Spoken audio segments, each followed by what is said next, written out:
All right, so I couldn't find the video on the website that I was telling you about for the papers and how I store my papers, so I decided to make one just for you, and that way you can rewatch it again if you have questions. So this is my paper bin, which you've seen many times before, and these are my categories. So I have bold, bright, organics, let's see, so bold, bright, organics. These are journaling papers and titles and journaling blocks and things like that. These are soft and subtle geometrics, so man-made items. This is my folder of traditional kind of wallpapery type papers. These are my bold and bright geometrics. It's probably my biggest folder because it's the one that I use the most often.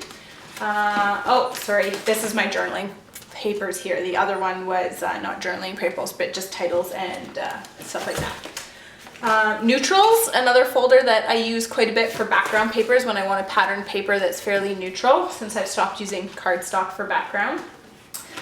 This one is for text and number prints, things like that. And this is kind of a random miscellaneous theme type papers. So there's some Halloween papers, maybe some Easter, little boy themed papers, calendars, parks, boats, things like that.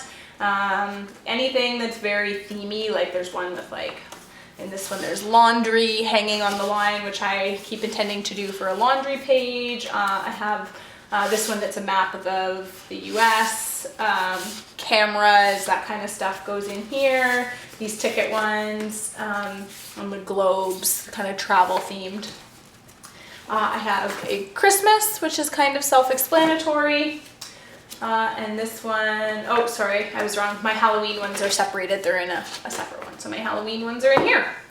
So to go into detail into a couple of them to give you some examples of what kinds of papers, in my bold, bright, organics, some of the ones I have in here are this really bright blue cloud, because clouds are found in nature. So this is anything that's found in nature. There's some man-made elements to this, the fact that the clouds have a graph pattern, but overall it's still an organic, I would say. The trees, again, the tops are circles, so maybe it's a little bit kind of a man-made interpretation, but overall I still find it an organic idea. Some of the more traditional organics are, there's one I have that has a bird on it. There's one, this one is like a really bright, bold lemon lime print. I have this one that has some animals, zebra print and elephants and giraffes and stuff like that. And then there's just some general florals. So that's the bold, bright organics. In contrast, my soft, subtle organics, oh goodness, my soft, subtle organics I think is downstairs. So anyway, it would have, you saw it the other night, it would have light pale pinks, purples. It's not a very big folder because it's not colors that I use very often. My bold, bright geometrics, which is the paper that I use the most, has anything that's plaid, polka dot. Now there's even some, so there's a page that has really bold, bright toys and cars. This could also go in my theme bin, but I've thought it's a little more random. I thought I might use it, so it's in my bold, bright organics, bold, bright geometrics. Stripes, really bold stripes also go in this bin. Anything with stars, those are circles with stars in them. They go in here. Again, I have more polka dots. I have, this one is arrows. So really bold, bright arrows. Anything that's geometric, the back side of that one also is kind of a geometric pattern. Yeah, anything that could be man-made. So polka dots, stripes, this is like a graph kind of paper.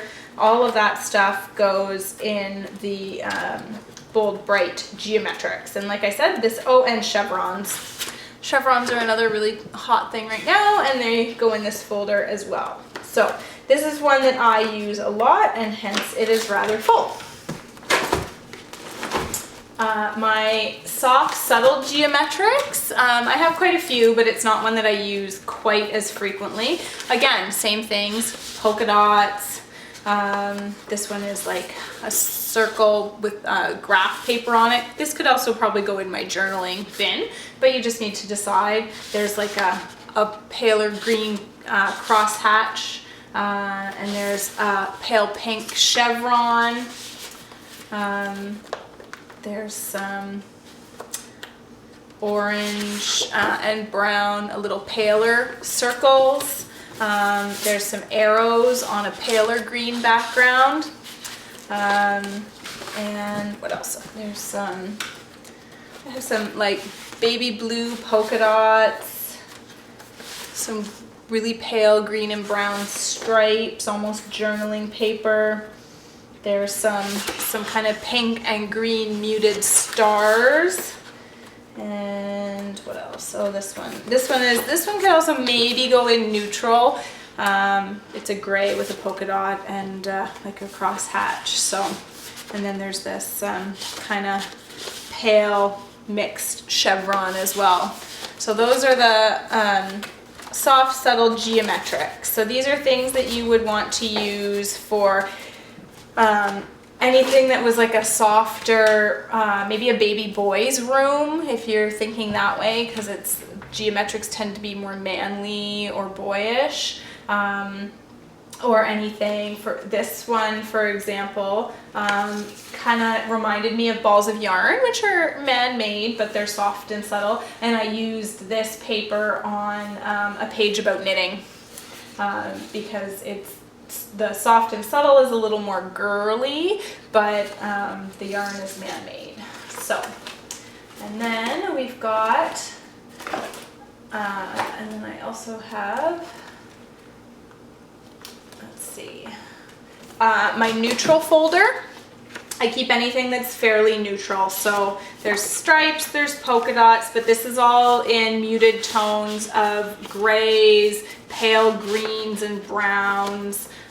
Some of them are floral. This one is a little bit darker green, but it's so solid that it's almost, you can almost consider it a neutral background, even though it's green.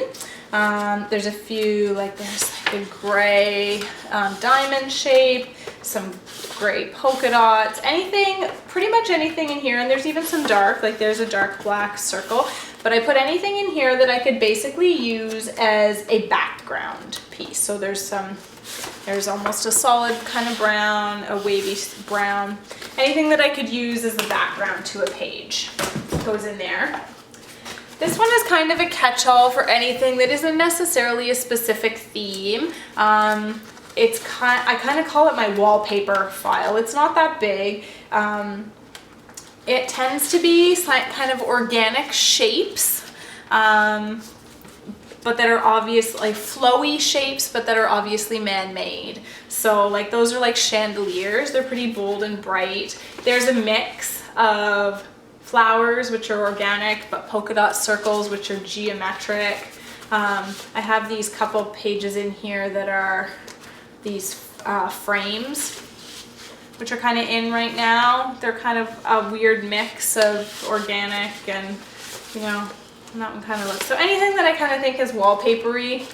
Not sure I'll stick with this category forever. It's not one that I use a lot, but it works for now, and I do pull papers from it if I want a more traditional feel for a page.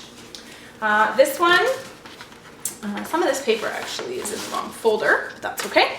This is where I keep all my title pages. So it's the one that has, these are stickers that are journaling blocks. It has these that can be cut into stripes of titles or bunches of words. These are kind of journaling blocks. Anything that came from like kind of the Simple Stories line. These are punch outs of journaling blocks, stuff like that. That stuff all goes in here. Anything that can be used for like titles and stuff like that. Even just like this is a text of different countries. So that stuff all goes in there. And then I